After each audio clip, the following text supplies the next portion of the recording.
Day 2। तो आज था मेरा यकीन 2.0 का थर्ड डे। मेरा पहला लेक्चर था फिज़िक्स का, जो कि मैं अमार सर से पढ़ रही हूँ। और आज अमार सर ने पूरी पीएचडी करा दी भाई डिफ्रेंशिएशन पे, और पार्शियल डिफ्रेंशिएशन स्टार्ट करा दिया, जो कि कल के लेक्चर में होगा।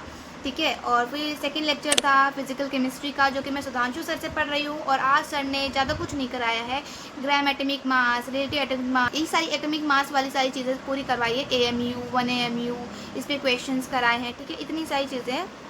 और फिर उसके बाद थर्ड लेक्चर है हमारे पास आया जूलॉजी का, जो कि मैं समाप्ति मैम से पढ़ रही हूँ। और आज समाप्ति मैम स्टार्टिंग से ही जो एक चैप्टर फर्स्ट चैप्टर करा रही हैं, जो कि है स्ट्रक्चरल चैप्टर, जो स्ट्रक्चर ऑर्गेनाइजेशन ऑफ एनिमल्स जो है, ये चैप्टर करा रही है समाप्ति मैम। तो उसमें जो है आज एपिथेलियल सेल पूरा फिनिश हो गया है आज तक, मतलब जितने भी स्टार्टिंग से जितने भी लेक्चर हुए हैं एपिथेलियल टिश्यू ख़त्म हो चुका है आज। और आज उसका लास्ट जो टॉपिक था, जो कि था सेल जंक्शंस, वो कराया मैम ने, और कनेक्टिव टिश्यू की स्टार्टिंग करा दी है। तो इस पूरे चैप्टर में ना 2 ही बड़े टिश्यू है, पहला एपिथेलियल टिश्यू है और दूसरा है कनेक्टिव टिश्यू। तो एपिथेलियल टिश्यू तो फिनिश हो चुका है, बचा हमारा कनेक्टिव टिश्यू। ठीक है। तो भाई मैम ने करा दिया सेल जंक्शंस। तो सेल जंक्शंस क्या होते हैं? सेल जंक्शंस के नाम से ही पता चल रहा है कि अगर सेल और जंक्शन मतलब 2 सेल के बीच का जंक्शन। ठीक है। तो अब ये जंक्शंस कैसे होंगे, मतलब क्या चीज़ करते होंगे? तो भाई ये स्ट्रक्चरली भी कनेक्ट करते हैं, स्ट्रक्चरली भी है और फंक्शनली भी है, मतलब दोनों तरीके से स्ट्रक्चरली भी दिख रहे हैं और ये फंक्शन भी करते हैं एक साथ। ठीक है। तो हमारे पास 3 टाइप के सेल जंक्शंस है। पहला है हमारे पास टाइट जंक्शन, दूसरा है गैप जंक्शन, तीसरा एडहेरिंग जंक्शंस। ठीक है, ये 3 ही टाइप के हमारे पास सेल जंक्शंस है। तो भाई ये जंक्शंस में सबसे पहले हमारे पास आ गया टाइट जंक्शंस।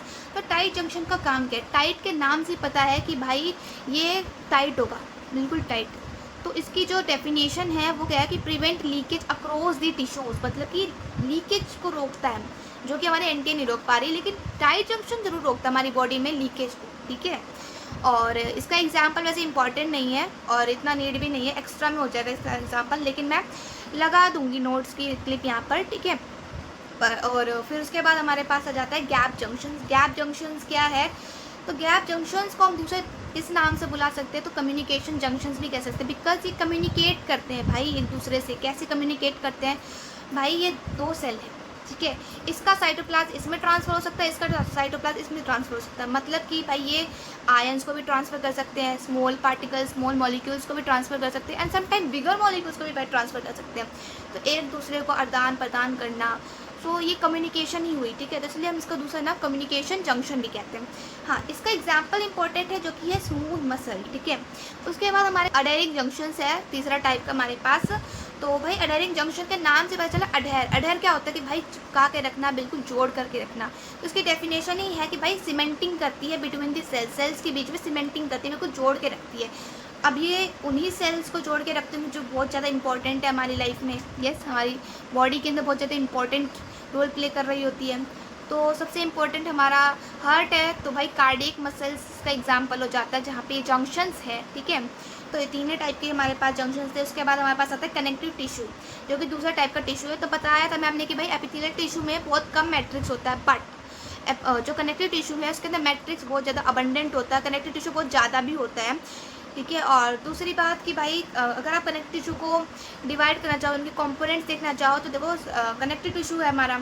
उसके बाद कनेक्टिव टिश्यू के बाद हमारे पास इधर सेल्स आ जाएंगी, इधर उसके मैट्रिक्स आ जाएंगी। मैट्रिक्स में 2 चीज़ें होती हैं, म्यूकोपॉलीसेकेराइड्स एंड ग्लाइकोप्रोटीन्स। ठीक है। और उसमें प्रोटीन्स के बाद हमारे पास कुछ फाइबर्स होती हैं, जो कि होती है elastic fibres and collagen fibres. ठीक है। और सेल्स में हमारे पास हो जाती है fibrinogen, plasma B cells, mast cell, macrophages and eosinophils, neutrophils, बस इतनी सारी चीज़ें। ठीक है। कनेक्टिव टिश्यू के जो हमारे पास आ जाते हैं बहुत सारे टाइप, 3 टाइप है कनेक्टिव टिश्यू के। फर्स्ट है loose connective tissue, dense connective tissue, और उसके बाद स्पेशलाइज कनेक्टिव टिश्यू।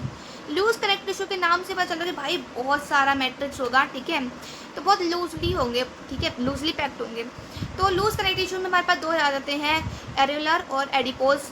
ठीक है। और जो डेंस कनेक्टिव टिश्यू में है उसमें भी 2 आ जाते हैं, dense connective tissue, dense regular connective tissue, dense irregular connective tissue.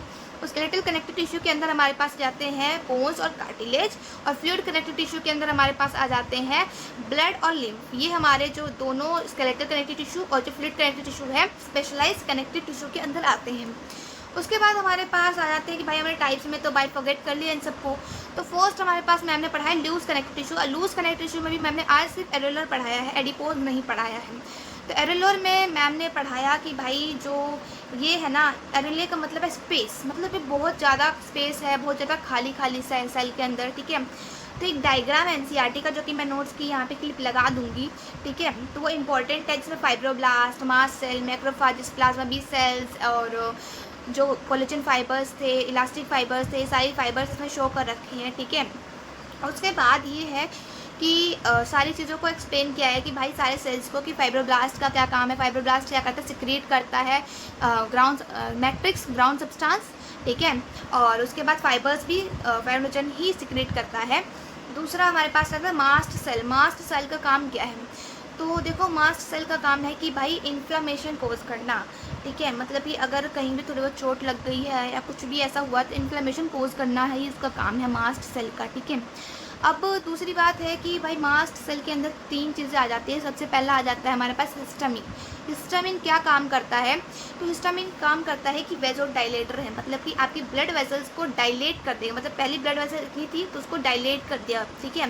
दूसरा हमारे पास आ जाता है सेरोटोनिन।